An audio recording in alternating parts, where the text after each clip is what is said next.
Welcome back YouTube, David here, and today I'm going to show you some fantastic replays with this Three Musketeer deck. I'm currently top 3,000 with this deck, so with that being said, let me show you these replays. This deck is a bit interesting. It's not like any other Three Musketeer deck in quite a long time. Normally they have like a lot of, normally like there's no barbarians, or they have a reliable win condition, for example Royal Hogs, or a bunch of bridge spam. But with barbarians, it's kind of barbarians and monk. This doesn't have the best win condition in the world, so basically it's kind of a heavy Three Musketeer deck. But for how we play this deck is we wanted to kind of start play defensively for the first couple minutes. We want to play it safe, try to preserve our tower's health, because double elixir is when this deck shines. I'm going to get a King Tower activation here so I could get a lot of extra damage and hopefully be more effective against that Hog Rider in the future, and basically just keep waiting until a double elixir. So that's what we're just going to do. If we can get some damage, that is fantastic, but usually single elixir is not the time. I did try to do a push here. It didn't quite work as I wished it would, since I got no damage from that. But again, just defend. We are down with 1,300 damage on our left tower, but it is okay since the main deck doesn't start into a double elixir. So that's how it goes. The deck is kind of questionable, but it does work pretty well. I mean, I am top 3,000 with it so far, and really doing good. There are some problems with it.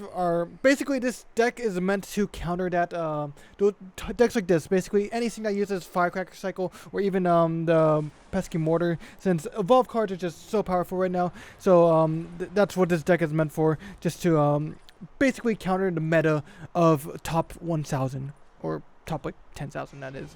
The double elixir comes in about 10 seconds. We just want to defend against this Hog Rider. And the good thing about this deck is we do have two counters to the Evolved Firecracker, which is Fireball and the Monk. With the Monk, we could potentially get Reflected Firecracker into our opponent's tower and get a bunch of extra damage, which is fantastic for chip damage, which is basically free, and get rid of Firecracker in the process. But this case, we're going to have to Fireball it since we don't have our Monk in cycle, so it is what it is. I did kind of try to do a push. It wasn't too successful. We did get a few Musketeer hits on the right-hand side, and pushes do actually going pretty well, actually. And yeah, but this guy is reeling for a counter attack, so I need to kind of get ready, get my Barbarians in cycle, try to provide some pressure so he wouldn't be too devastating if he decides to rush Hog with me right away. There is the Hog, but Elite Barbarians or Evolved Barbarians do a fantastic job at taking him out, which is great. He does have Evolved Firecracker, which is a bit unfortunate, but I do have Fireball, and I get rid of that. But now I need to get rid of his Hog Rider. Problem is, you have to make sure you have your Barbarians in for Hog Rider, or else you're going to be spending a lot of elixir, like what I just did here, spending 6 elixir just to counter that pesky Hog Rider.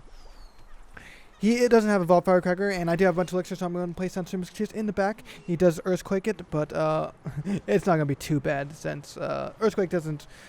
We're not like low on tower health or anything, so I don't really have to worry about it. I'm going to try to do a dual lane push here, Monk on the left, or Monk on the right, and Bandit on the left-hand side, hopefully to support my Three Musketeers. It didn't work as well, since my Musketeers were just so low in health. It just couldn't quite get back to a good push. He does have Evolved Firecracker ready, so I have to be wary of that. Whenever you do see an Evolved Firecracker, what I try to do is I try to keep in track what cycle it is. He does take out my Barbarians here, which is unfortunate.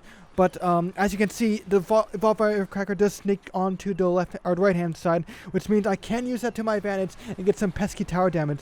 As you see, this Monk ability on the left-hand side is going to be very devastating. Each hit is basically 700 tower damage, which is outrageous for a 3 elixir card. And I basically knocked down his tower to 400 health. So basically what I need to do is do a bunch of Fireball cycles, play it safe, make sure he can't get any Hog Riders through, and that will be the game.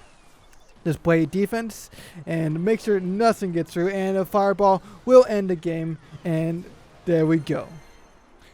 There's one of the matches I did on ladder just a few moments ago, but let's do another. I'm not going to be recording some actual matches, since this deck, I don't know, ladder I need to concentrate, since these guys are pretty tough. This is going against a Lava Hound. Lava Hound, normally Three Musketeers does counter Lava Hound. However, since Three Musketeers is my only anti-air and I don't really have the best spell bait, for example, I don't have Pump to bait out his Fireball, I kind of have to lose my Three Musketeers, which is unfortunate. So Lava Hound currently is a counter. Hopefully, I'll find a card. I don't know, I've been testing cards. I've been trying to replace Fireball with stuff like Lumberjack, Mother Witch, even Pump, trying to get a decent replacement for it to get some like anti-air in the deck. He did use up his Fireball, which was pretty good for me since I could play Three Musketeers safely against his Lava Hound. Good thing about Fireball is it counters air, so we can use that to get rid of those Skeleton Dragons. And the Musketeer on the left-hand side does get us some nice chip damage, which will hopefully help us later in this match. He does counter all of his stuff with arrows, which, you know, he had nothing else. But we're basically out of elixir, so we're just going to wait it out. Anyways, as I said, you usually don't want to use Three Musketeers onto double elixir unless if you're using against heavy defense, such as against Love Hound or Balloon. That's when you may want to use Three Musketeers, or even Golem, or just the heavy cards in general. He does place an Infernal Dragon to counter my Barbarian Barrel. And he is probably going to start a decent push here since he is getting a bunch of elixir. I don't recall since it was a few minutes ago. I use Barbarians to counter his Infernal Dragon and also the cycle, which, I mean, unfortunate since I don't have Evolved Barbarians anymore, so I have to go through another cycle before I can get them back. But double elixir is about to hit, so I put 3 Musketeers down. This time I put 2 on the left, 1 on the right, so he doesn't get Fireball value. It's basically a deterrent to make sure at least one Musketeer is better at taking a Love Hound than 0 Musketeers, basically. So that's what that's for. We do get a monk. I try to protect this musketeer with my life since this musketeer is the only thing stopping me from losing a tower. So I use the monk to reflect his flying machine into itself, and I just want to protect it as long as possible. He did use Fireball, which is amazing because that means I can use 3 Musketeers again. It doesn't have the best Fireball bait, but in a tough situation, your opponent is going to be forced to use Fireball, so that is good. This push kind of dies where it's at. It is what it is, but he doesn't have any Fireball anymore. I need to counter his elite or Evolved Barbarians. I keep getting those names confused, but he's gonna put a Lava Hound in the back left, which means I'm gonna have to counter it. Monk is good for reflecting spells. However, don't depend on it to reflect Fireball because your opponent can be tricky.